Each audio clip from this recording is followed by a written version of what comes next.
it's important to clarify what is imperialism. Because, I mean, it's easy to use that word pejoratively, but what is imperialism? A very quick shorthand: imperialism would imply that your economic system is premised on using internationally extra economic force of one kind or the other, to get your own company's advantages and your own country an advantage.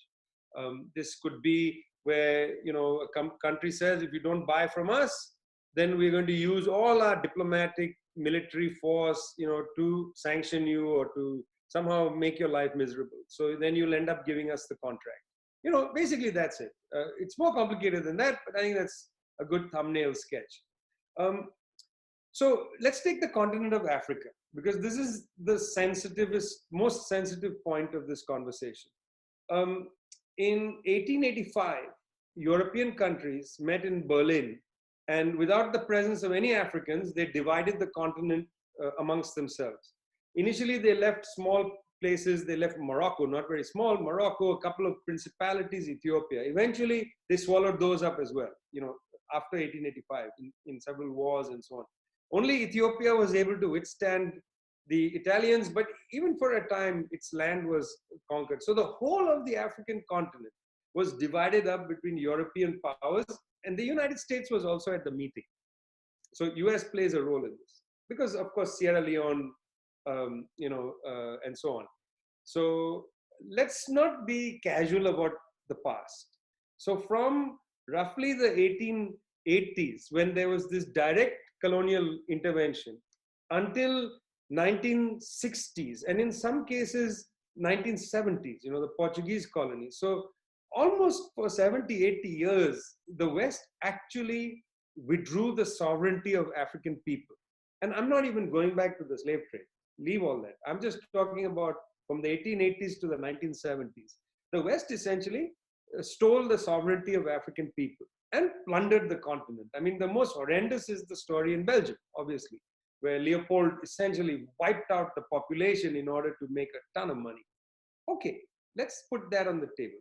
That we know is colonialism. We also know it as imperialism, because after the West, left the African continent, as Kwame Nkrumah wrote in his 1965 book, Neocolonialism,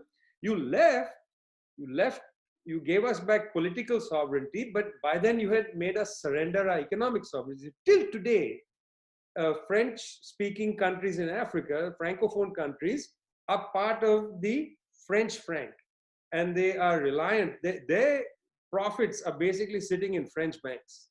These countries have no economic independence. This is the Francophone countries.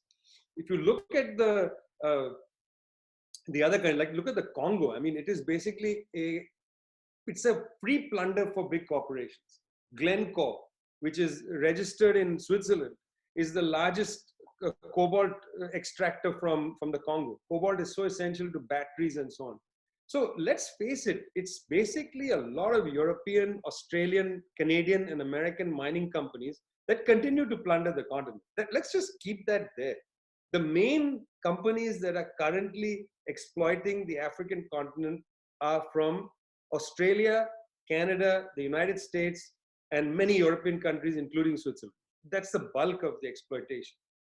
China has a very different history in Africa. Initial history was through the kind of socialist Maoist orientation, building the Tanzam Railroad and so on. It had old relations with the government of Julius Nyerere in Tanzania and so on. Very old relationships with this fantastically important person, A.M. Babu, who was eventually in the government of Nyerere, very much a Maoist in his orientation. They welcomed the Chinese into Africa to give them technical assistance and so on, in Angola as well. Over the period, Chinese government intervention into Africa has been largely on a state-to-state basis. It's been these kind of projects, over the years. After the 78 reforms, things began to change. Companies began to come and try to bid for projects. Now, this is very important. Chinese firms in the entire continent of Africa, but let's take the case of Zambia as an example. Chinese firms bid for projects.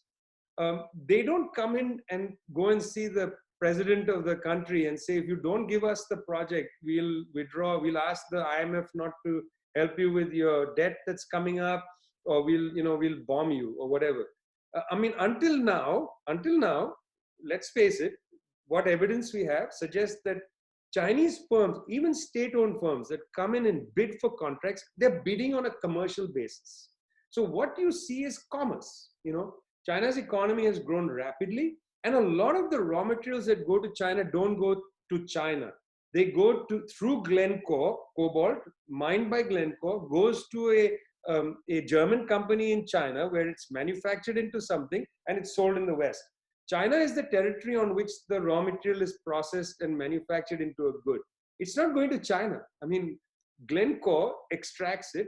Even when a Chinese government company or a Chinese private entity extracts the mineral in Africa, it often goes to European companies or American companies inside China to manufacture. Not always, but often.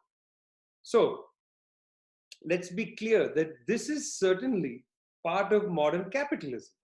Zambia has raw materials.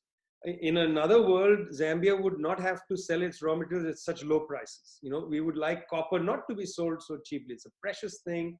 We need to find a way for a country like Zambia to generalize the kind of profits of copper for its population. It's scandalous that in the copper belt region of Zambia, the children who live above that, 60% of them cannot read, who live above the copper.